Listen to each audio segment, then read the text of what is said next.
Assalamualaikum warahmatullahi wabarakatuh. Perkenalkan, nama saya Fareza Ramanda dari kelas 3A. Di sini saya akan menjelaskan tentang perhitungan konversi dosis pada masjid dan juga perhitungan LD50.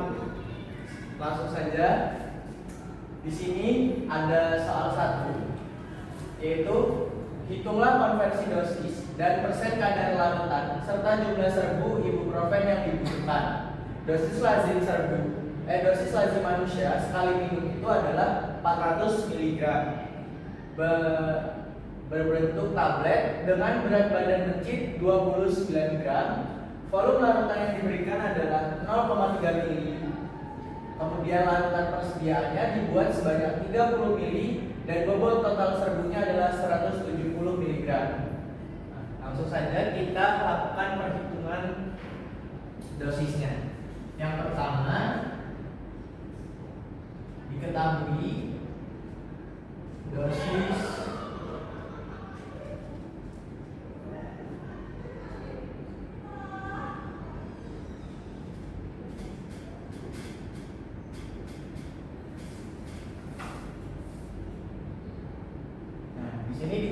dosis lazim ibuprofen adalah 400 mg. Kemudian kita hitung konversinya.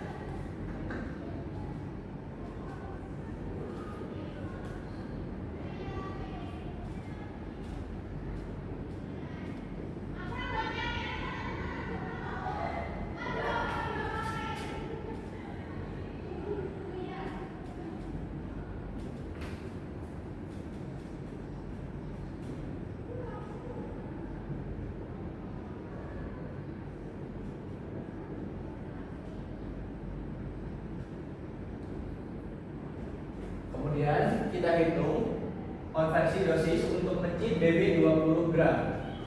Rumusnya itu ya adalah dosis lazim dikali faktor konversi.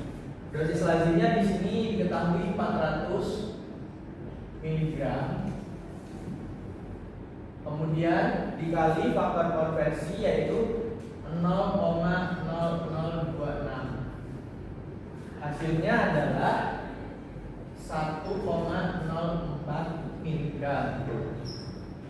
Nah, setelah diketahui dosis masjid dengan setelah diketahui konversi dosis masjid untuk BB 20 gram, selanjutnya kita hitung untuk konversi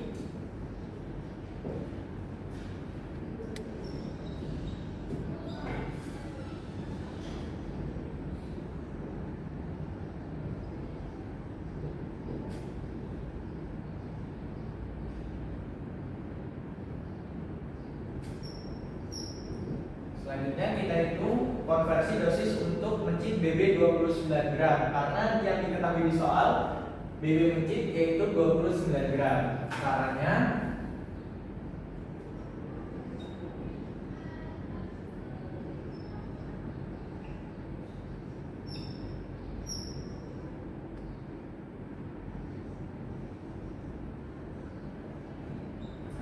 yaitu 20 BB masjid 29 gram dibagi BB masjid 20 gram dikali hasil dari konversi dosis masjid yang 20 gram tadi yaitu 1,04 mg. Hasilnya adalah 1,058 mg. Kemudian dari soal tadi diketahui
Dari soal tadi diketahui volume yang diberikan kepada masjid yaitu 0,3 ml. Kemudian volume ibuprofen yang dibuat yaitu adalah 30 mm. Jadi jumlah ibuprofen yang dibutuhkan yaitu 30 ml per 0,3 dikali 1,058 dari hasil konversi dosis untuk pencit BB 29 gram. Hasilnya yaitu 150,8 mg atau 0,1. Hasil akhirnya yaitu 150,8 mg atau 0,1508 gram. Kemudian kita lanjut.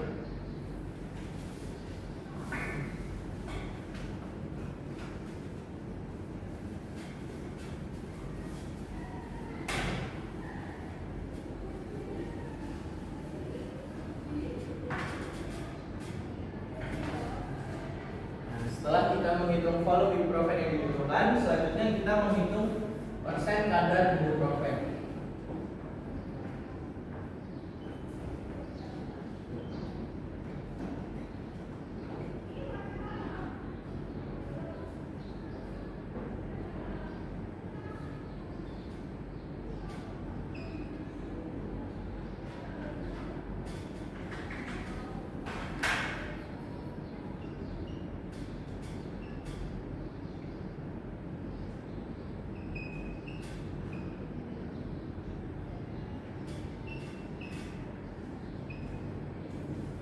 Cara menghitung persen kadar ibuprofen yaitu hasil dari volume ibuprofen yang dibutuhkan sekitar 0,1508 gram dibagi volume ibuprofen yang dibuat yaitu 30 ml lalu dikali 100%. Hasilnya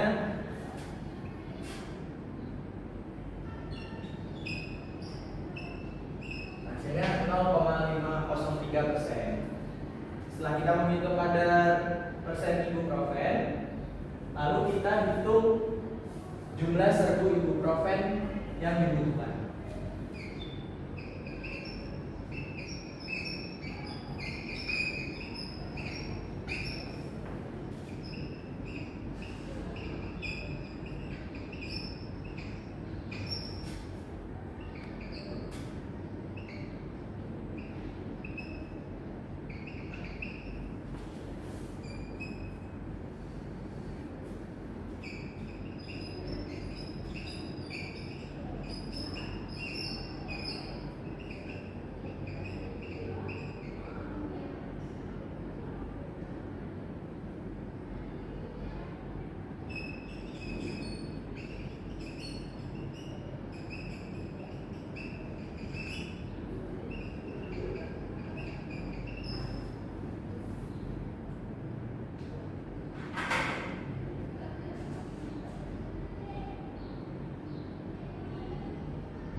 Menghitung jumlah serbu ibuprofen yang dibutuhkan, yaitu rumusnya jumlah obat yang digunakan dibagi jumlah kekuatan sediaan sama dengan jumlah serbu yang dibutuhkan dibagi bobot total serbu. Lalu kita masukkan angkanya. Jumlah obat yang digunakan yaitu 150,8 mg. Jumlah kekuatan sediaannya 400 mg. 400 mg ini jumlah kekuatan sediaan ibuprofen. Lalu jumlah serbu yang dibutuhkan itu yang kita cari kita tulis H di sini. Kemudian bobot total serbuknya yang diketahui dari soal tadi adalah 170 mg.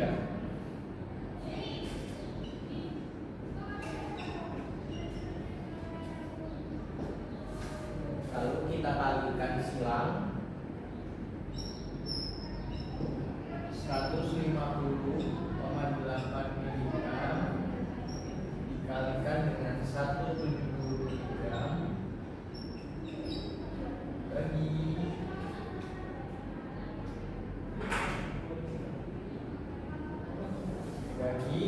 jumlah kekuatan sediaan yaitu 400 mg. Dan hasil akhirnya yaitu 4,09 mg. Sehingga jumlah serbu ibuprofen yang akan diambil atau yang dibutuhkan itu adalah 64,09 mg.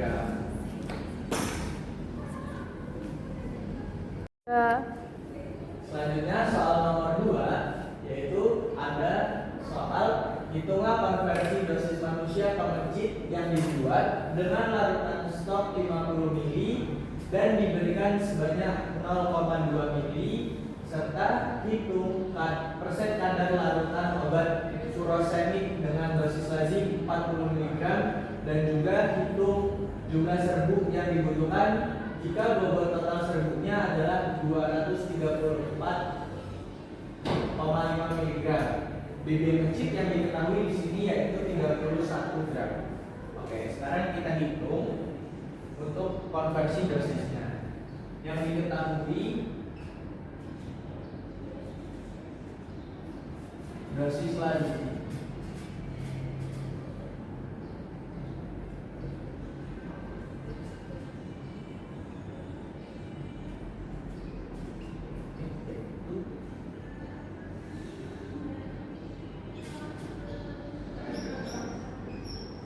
diketahui dari soal dosis lazim furosemid yaitu 40 mg.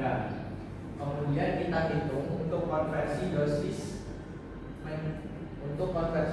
mencit BB 20 gram per liter.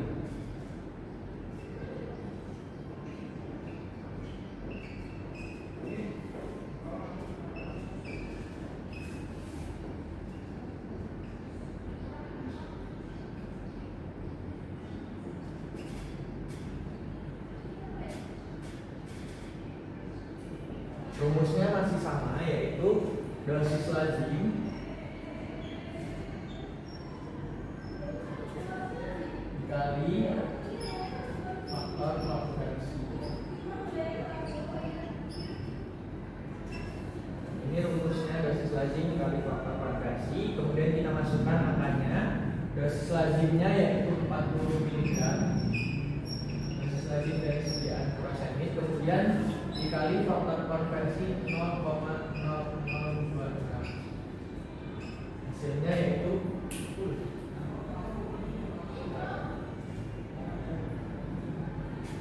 hasilnya yaitu 0,4 mg. Nah, ini untuk konversi dosis mencit BB 20 gram. Selanjutnya kita hitung untuk konversi dosis mencit BB 31 gram karena yang diketahui di soal BB mencitnya yaitu 31 gram.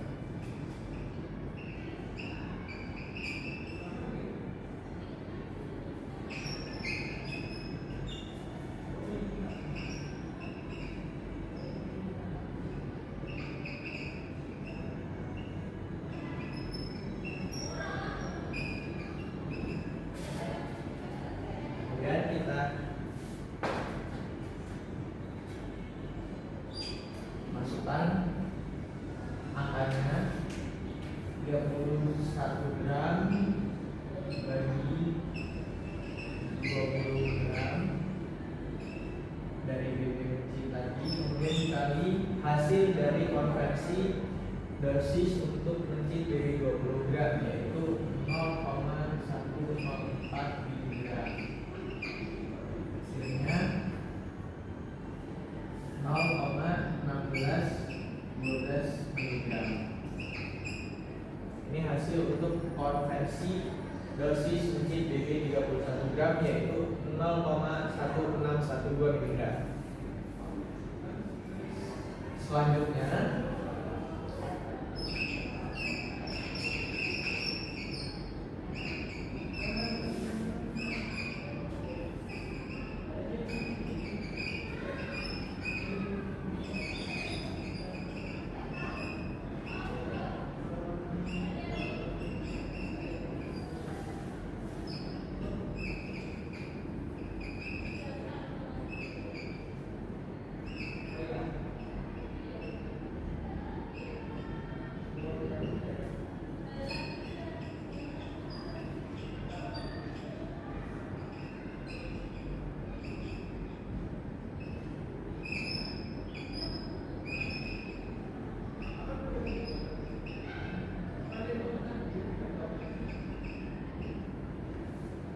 selanjutnya kita akan menghitung jumlah furosemid yang dibutuhkan.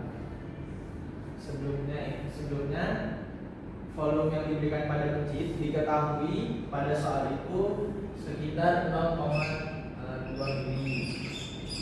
Kemudian volume furosemid yang dibuat yaitu 50 mili. Lalu kita masukkan angkanya untuk menghitung jumlah furosemid yang dibutuhkan, yaitu volume furosemid yang dibuat dibagi volume yang diberikan pada mencit yaitu 0,2 mili, lalu dikali oleh hasil konversi mencit BB 31 gram.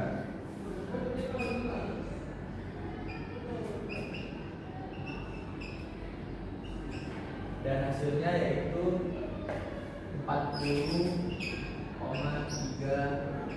mg, atau kalau kita hitung ke dalam gram itu 0,0403 gram. Inilah hasil jumlah furosemid yang dibutuhkan. Kemudian kita lanjut menghitung persen kadar furosemid.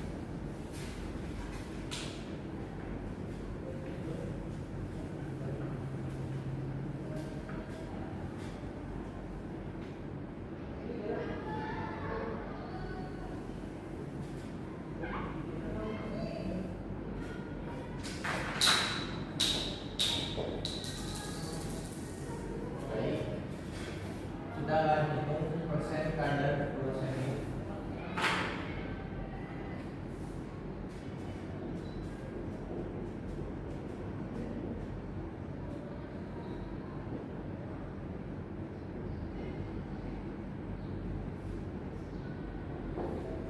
Yaitu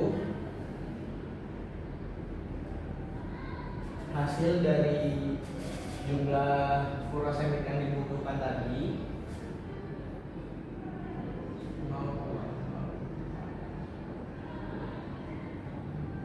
Di sini kita pakai yang gram, kemudian dibagi volume furosemid yang dibuat yaitu 50 mili, kemudian dikali 100%.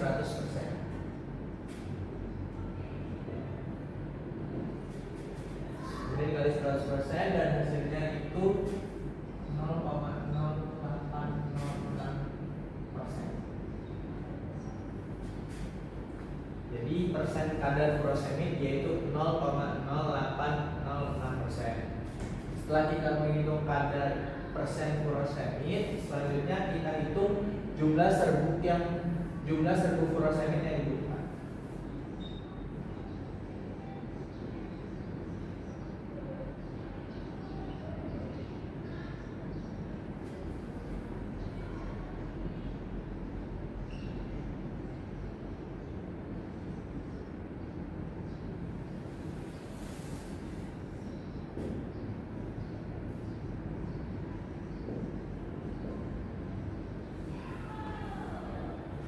Rumusnya sama seperti sebelumnya, yaitu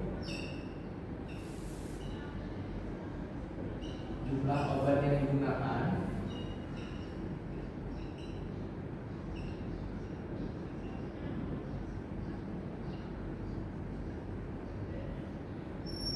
dibagi jumlah kekuatan sediaan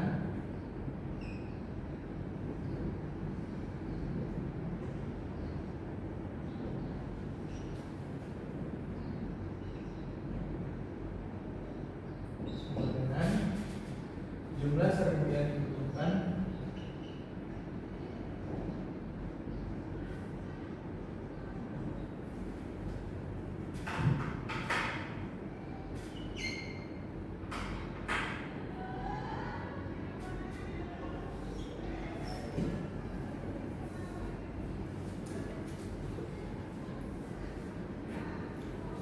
bagi bobot total serbu. Ya, jadi ini rumusnya yaitu jumlah obat yang digunakan dibagi jumlah kekuatan sediaan sama dengan jumlah serbu yang dibutuhkan atau X dibagi bobot total serbu. Kemudian kita masukkan angkanya. Jumlah obat yang digunakan yaitu 40,3 mg. Kemudian dibagi jumlah kekuatan sediaannya yaitu 40 mg. Kemudian jumlah serbu yang dibutuhkan itu kita tulis X saja. Lalu bobot total serbunya yaitu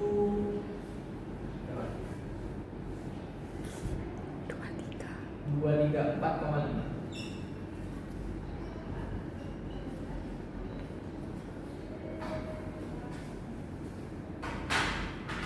Kemudian kita kalikan silang di sini 40,3 miligram dikalikan 234,5 miligram. Kemudian dibagi 40 miligram. Hasilnya yaitu 236,2.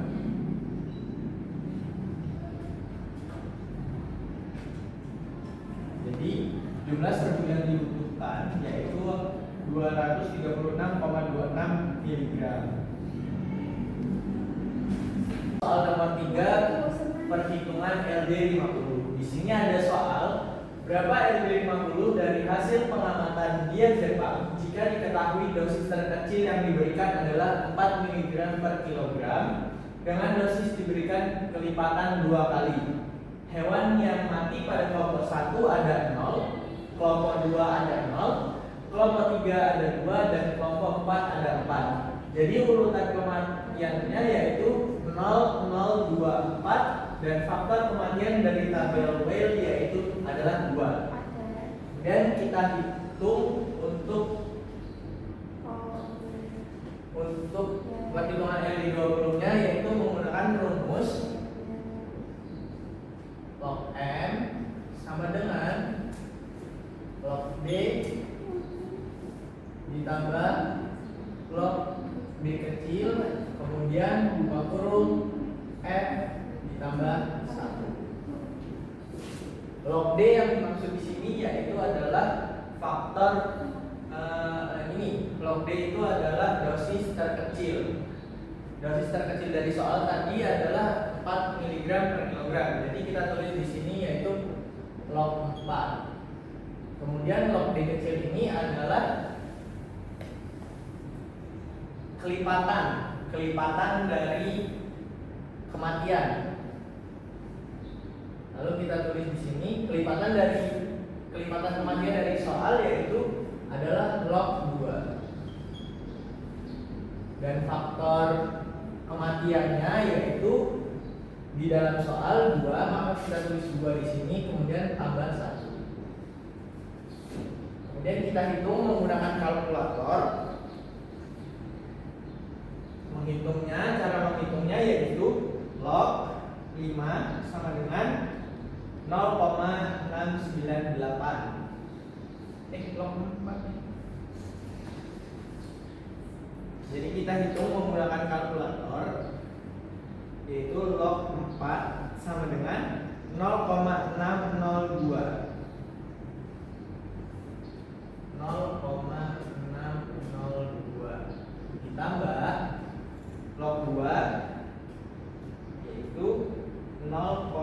301. Kemudian 2 tambah 1 sama dengan 3. Lalu kita kalikan terlebih dahulu 3 dengan 0,301. Kali 3 sama dengan 0,903. Lalu kita tambah dengan 0,602. Hasilnya yaitu 1,505. Setelah ketemu hasilnya, kita hitung dengan antilog.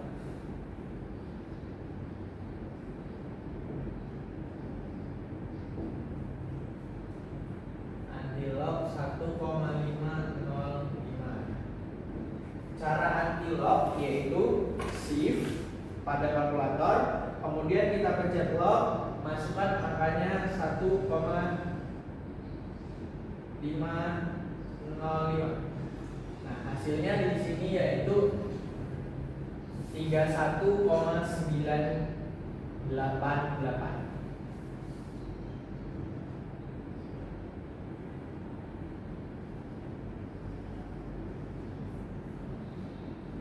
Atau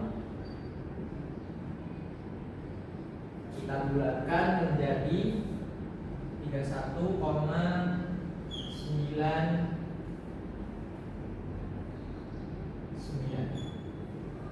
miligram per kilogram.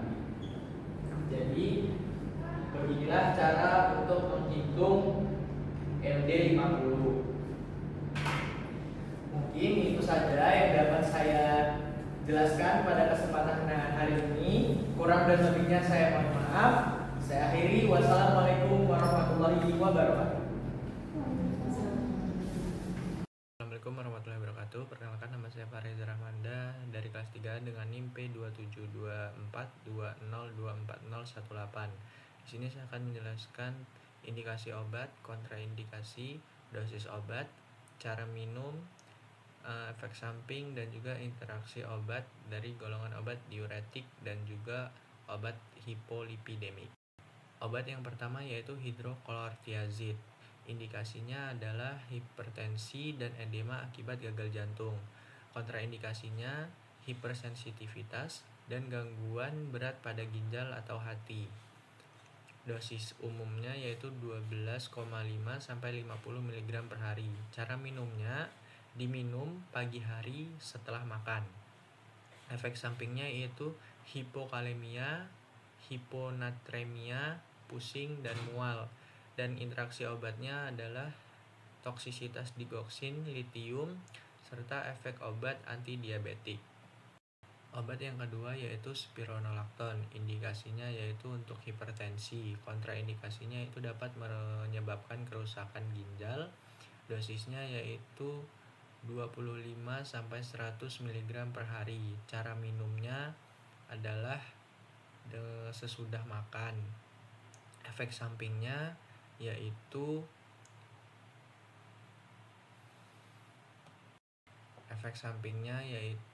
hiperkalemia, sakit kepala, ruam, dan juga gangguan saluran cerna. Interaksi obatnya yaitu dapat beresiko terjadi hiperkalemia jika dikombinasi dengan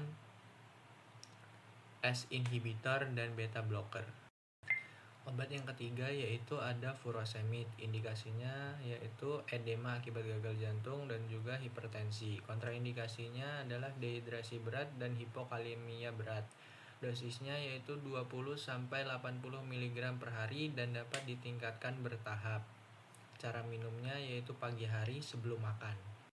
Interaksi obatnya, pemberian bersamaan dengan aminoglikosida dapat menyebabkan peningkatan toksisitas digoksin, dan pemberian bersamaan dengan ACE inhibitor akan menyebabkan hipotensi berat. Obat yang keempat yaitu ada gemfibrozil. Indikasinya yaitu menurunkan kolesterol trigliserida asam lemak dalam darah. Kontraindikasinya yaitu gangguan hati, gangguan ginjal, dan juga penyakit kantung empedu. Dosisnya yaitu 1200 mg per hari dalam 2 dosis terbagi. Cara minumnya yaitu 30 menit sebelum sarapan dan makan malam. Efek sampingnya yaitu gangguan otot, lalu gangguan saluran cerna, serta efek samping dari obat furosemid yaitu dehidrasi, hipokalemia, hipotensi, dan juga kram otot. Efek samping dari obat gemfibrozil adalah nyeri otot, gangguan saluran cerna, dan peningkatan enzim hati. Interaksi obatnya yaitu peningkatan resiko rhabdomyolysis dengan statin dan peningkatan efek warfarin. Yang kelima yaitu obat fenofibrat. Indikasinya yaitu hiperlipidemia. Kontraindikasinya yaitu gangguan hati, gangguan ginjal, dan penyakit kantung empedu. Dosisnya yaitu 200-400 mg per hari. Cara minumnya yaitu bersamaan dengan makanan. Efek samping dari fenofibrat adalah mual, muntah, nyeri perut, ruam, dan sakit kepala. Interaksi obatnya yaitu peningkatan resiko miopati dengan statin. Obat yang keenam yaitu ada atorvastatin. Indikasinya yaitu untuk menurunkan kolesterol trigliserida. Kontraindikasinya yaitu pasien pada penyakit hati aktif, lalu pasien menyusui, dan pasien hamil. Kemudian dosis awalnya yaitu 10-20 mg per hari. Kemudian rentang dosisnya yaitu 10-80 mg per hari. Cara minumnya yaitu 1 kali sehari tanpa makanan atau dengan makanan, diminum pada waktu yang sama. Kemudian untuk efek sampingnya yaitu nyeri otot, diare, sakit kepala, dan sulit tidur. Untuk interaksi obatnya yaitu peningkatan resiko miopati dengan gemfibrozil. Kemudian obat yang terakhir yaitu ada simvastatin. Indikasinya yaitu untuk menurunkan kolesterol. Kontraindikasinya yaitu hipersensitivitas, gangguan hati, ginjal, lalu pasien pada penyakit hati aktif, ibu menyusui, dan juga hamil. Kemudian dosisnya yaitu 10-40 mg per hari, diminum pada malam hari. Untuk efek sampingnya yaitu mual, muntah, ruam, sakit kepala, dan nyeri perut. Interaksi obatnya yaitu peningkatan resiko rhabdomyolysis dengan fibrat dan juga niacin.